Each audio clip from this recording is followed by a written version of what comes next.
Hola bestinya kata Ani, Besti, setelah viral dikabarkan pergi ke Singapura setelah dicopot jabatannya di Komisi 3 DPR RI ke Komisi 1, Ahmad Saroni yang kini justru benar-benar dinonaktifkan oleh partainya dari DPR, justru dari video yang beredar di sosial media diduga Ahmad Saroni terlihat tengah menjalani umroh dengan sang istri. Waduh, padahal sebelumnya masyarakat yang murka sempat banyak membuat video mencari Ahmad Saroni di Singapura, Besti.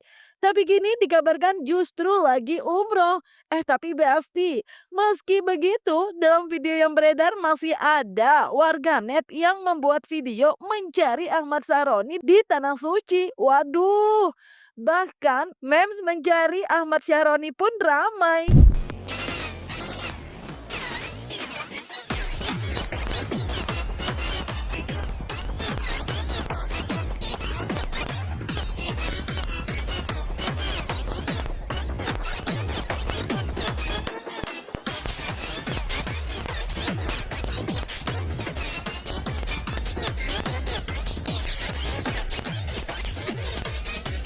Nah, nggak cuma itu aja, Besti. Dalam kabar yang beredar di internet dan berbagai portal media online, terlihat juga unggahan Ahmad Sahroni yang meminta maaf kepada seluruh rakyat Indonesia atas perkataannya dan juga memohon maaf karena belum bisa pulang ke tanah air dengan alasan keamanan diri dan keluarganya. Untuk seluruh rakyat Indonesia, saya minta maaf yang sebesar-besarnya atas ucapan yang telah saya lontarkan. Saya dengan penuh kerendahan hati tidak akan mengulangi dan akan memperbaiki. Untuk permintaan agar saya kembali ke tanah air, mohon maaf belum bisa saya penuhi karena saya harus menjaga keamanan diri dan keluarga saya. Masih merasa nggak safe, Besti, kalau pulang sekarang, cenah. Anyway, kalau sebelumnya jabatan Ahmad Sahroni dicopot dari Komisi 3 ke Komisi 1, kini Ahmad Sahroni juga udah dinonaktifkan. Hal tersebut pun telah disiarkan, Besti. Lalu, bagaimana praktisi hukum Pablo Benua dan Jainuddin melihat adanya penonaktifan tersebut? Benarkah hal ini hanya untuk meredam aja dan yang dinonaktifkan bakal kembali setelah situasi tak lagi seperti ini? Dan benarkah dengan dinonaktifkan anggota dewan tersebut tetap mendapatkan gaji dan tunjangan?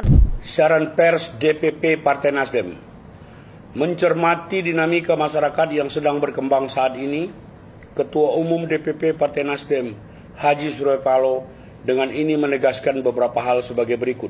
1. Bahwa sesungguhnya aspirasi masyarakat harus tetap menjadi acuan utama dalam perjuangan Partai Nasdem.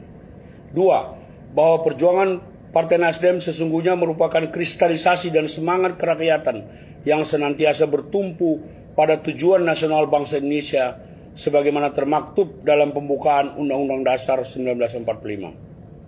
3. Bahwa atas berbagai peristiwa yang terjadi akhir-akhir ini, Partai Nasdem menyatakan belasungkawa yang mendalam atas wafatnya sejumlah warga negara Indonesia dalam upaya memperjuangkan aspirasinya.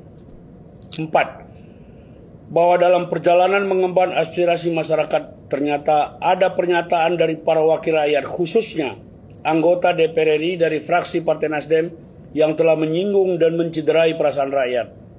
Dan hal tersebut merupakan penyimpangan terhadap perjuangan Partai Nasdem.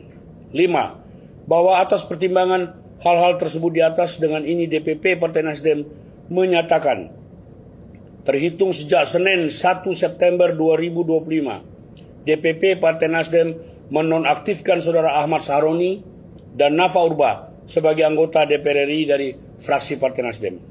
Demikian siaran pers ini diperbuat untuk dipermaklumkan kepada masyarakat, khususnya para anggota Partai Nasdem.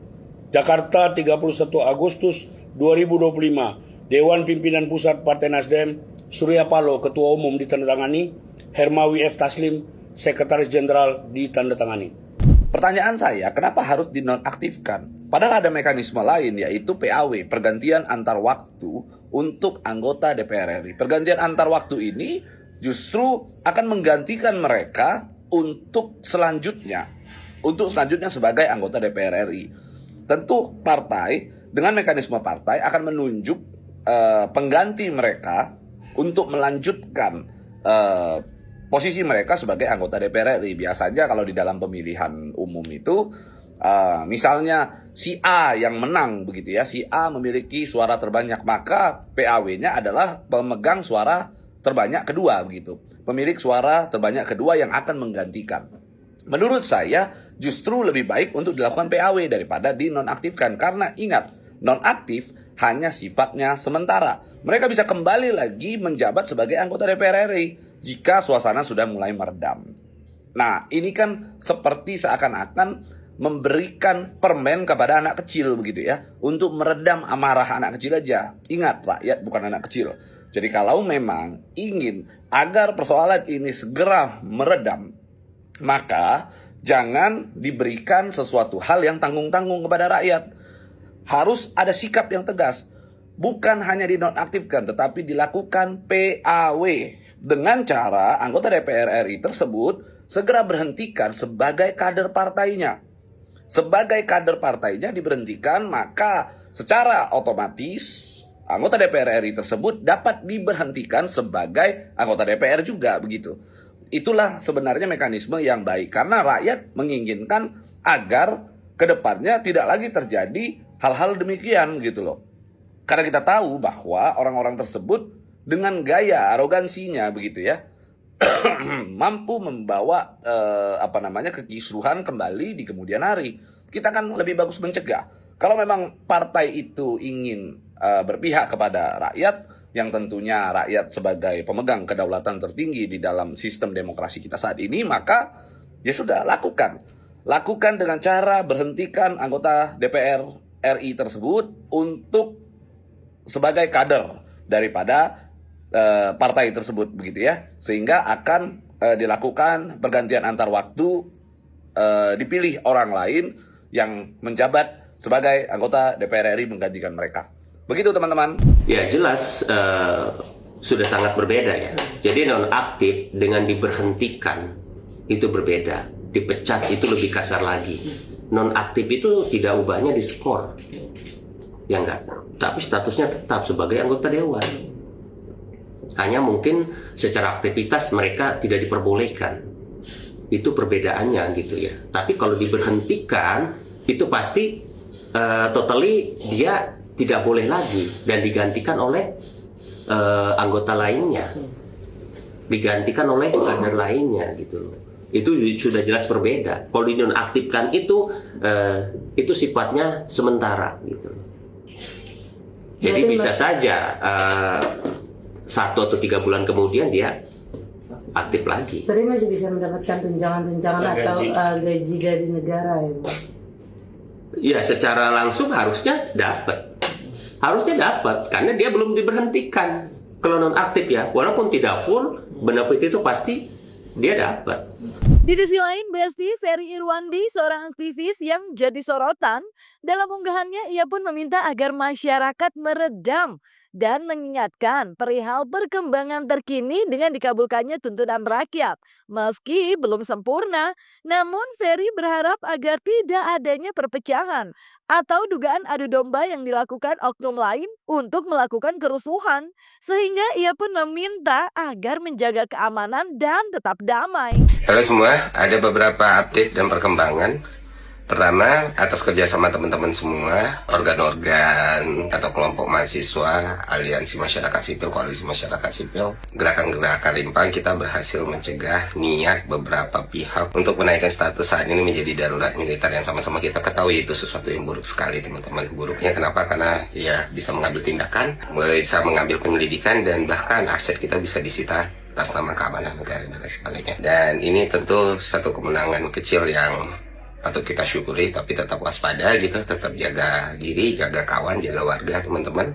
Berdasarkan perkembangan dari apa yang sudah dirilis sama Presiden, udah ada tindakan, udah ada keputusan, udah ada perkembangan. Yang kita tangkap dari konferensi pers itu, pertama, semua tunjangan yang direncanakan ya kenaikan tunjangan atau tunjangan baru DPR. Ditambah lagi ada punishment juga, moratorium perjalanan dinas luar negeri, artinya mereka nggak boleh pelesiran ke luar negeri. Satu, kedua untuk anggota-anggota dewan yang bermasalah yang tidak bisa mengontrol emosi, ego dan bicaranya juga menurut presiden sudah diproses dan akan ditindak secara tegas. Ya makanya kita kawal terus sampai benar-benar dipecat dan di PAW kan, artinya ya memang benar-benar nggak jadi anggota DPR lagi. Dan presiden di konferensi pers itu berjanji ini akan dilakukan gitu. Jadi udah pada mundur atau udah pada dinonaktifkan, beda-beda tiap partai ya. Kita lihat aja perkembangannya. Selanjutnya kita juga mendapatkan informasi 7 tersangka atas meninggalnya Afan, saudara kita.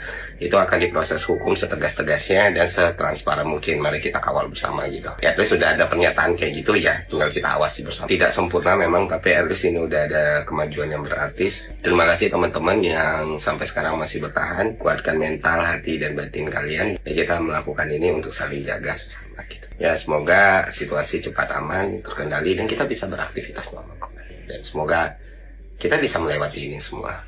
Itu aja sih. Ya Besti, stay safe. Tetap damai negeri kita tercinta. Jangan mudah terprovokasi untuk dipecah belah ya. Jangan lupa like, subscribe biar bisa dapetin video berita kece lainnya. Cuma di Kata Ani Besti.